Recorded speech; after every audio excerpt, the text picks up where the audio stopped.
শুনেছিলাম মাটির গন্ধে শহর বদলে যায়। আজ বুঝলাম শুধু শহর না, মনও বদলে যায়। কুমোরটুলি নামটা অনেকবার শুনেছি, কিন্তু এমন রং, এমন হাতের জাদু আগে দেখিনি।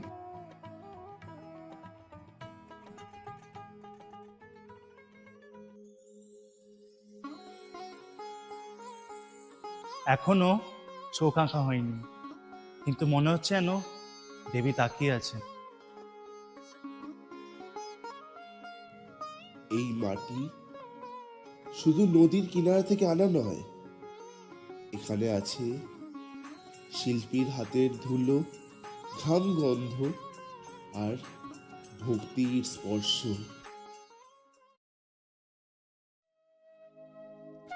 আজ বুঝলাম দুর্গাপুজো কেবল উৎসব নয়, এটা একটি চিঠি, মাটি থেকে মনের কাছে পাঠানো।